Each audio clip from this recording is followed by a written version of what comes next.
There's an almost sacred feeling we get when we're at home, a place where everything fits just right, a space filled with warmth, laughter, and the sense of being known. It's where our deepest fears subside and the arms of loved ones wrap around us, shielding us from life's storms. Home brings stability, a feeling of safety and unwavering belonging. Yet, as comforting as this idea is, it's not the reality for everyone. Many people experience a life far removed from such a refuge, and some are even stripped of what they consider home, forced to start anew in lands foreign and unfamiliar. This displacement, this wrenching away from all that's known, is what we call exile. Imagine being exiled, cast into the unknown, disoriented and unsettled, where nothing feels secure. This is where we meet the Israelites in the grand narrative of the Bible. Once a people blessed with God's favor, they found themselves conquered by the mighty empire of Babylon, carried far from their cherished homeland. Confusion reigned as they asked, "How did we lose everything? Is there any hope for our return?" These are not merely historical questions, but reflections that have echoed through time and touch every human heart. Interestingly, the entire story of the Bible seeks to address these very questions, tracing the theme of exile back to humanity's earliest days. But how, you ask, can all of Scripture revolve around this idea of exile? Let's travel back to the opening pages of the Bible.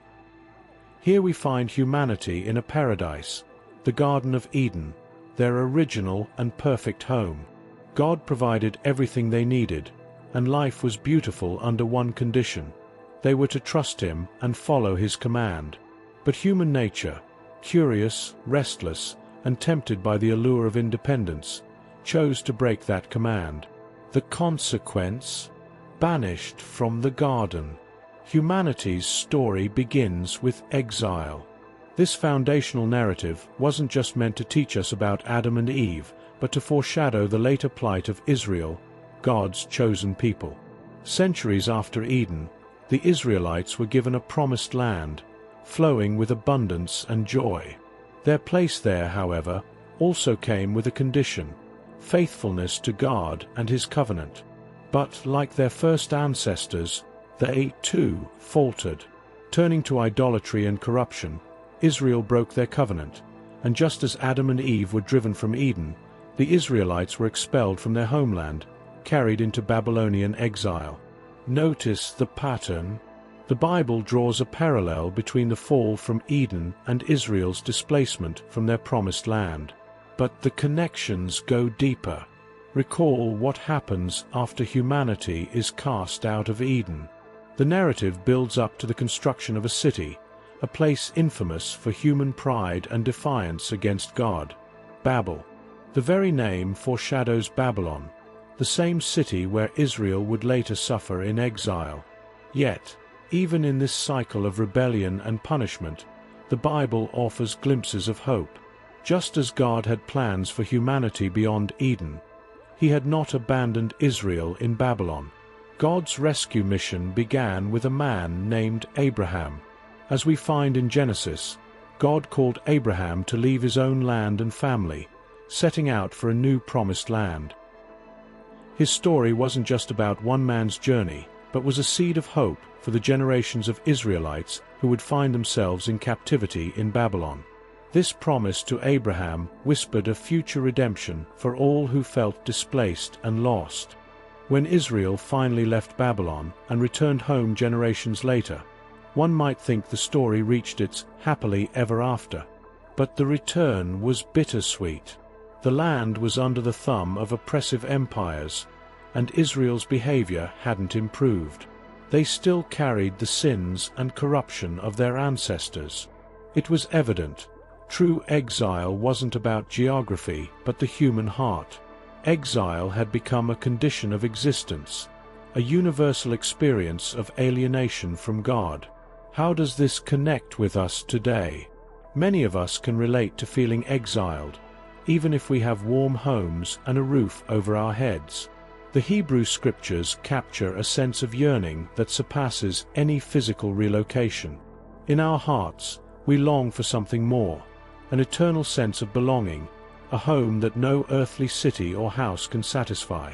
Whether it's broken relationships, personal failures, or tragedies we witness or endure, we all have moments that make us feel like we are living in a Babylon of our own making. The Bible speaks to this universal condition, humanity's recurring cycle of building up a new Babel, only to find it insufficient, a false home. Yet, woven through Scripture is a promise that God will send someone who will break this cycle, offering a true path home. And this promise brings us to a man from a small, unremarkable town, Jesus of Nazareth. Jesus lived as a wanderer. He had no permanent home and spent his days with the marginalized, the homeless, and the outcasts. His message resonated with those who had nowhere to belong. He preached about a kingdom where the first would be last, where the rejected would find a welcome, and the lost would come home. More than mere words, Jesus exemplified this way of living. He dined with sinners, touched the untouchable, and called the lowly his friends. But his teachings went deeper than just a vision of an earthly utopia. Jesus spoke of a greater spiritual reality, claiming that humanity had lost its way and built homes on false foundations of power, wealth, and status. These were places that inevitably excluded and alienated others. Instead, he proclaimed a revolutionary way home, one paved with humility, service, and self-giving love. Then, in the most paradoxical of all acts, Jesus willingly entered exile alongside us. He faced the ultimate alienation, dying on a cross, forsaken and alone, to show us the way back.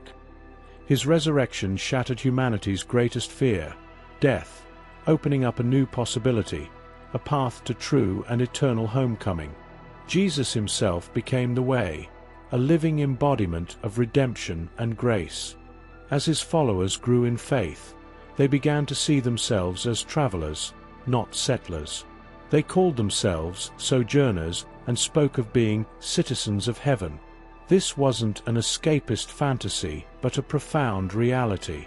Though they lived in this world, they awaited a day when Jesus would return and transform it into the home it was always meant to be. Hey there, everyone. If this story of longing, hope, and redemption spoke to you, don't forget to support us by hitting that like button, subscribing to our channel, and commenting "God bless you" to share light and joy with the world. Let's keep spreading hope together. Even today, this hope persists. Christians believe that despite the chaos and pain we encounter, there's a future promise that will be fulfilled. Jesus will return, bringing heaven to earth, and the longing for a perfect home will finally be met.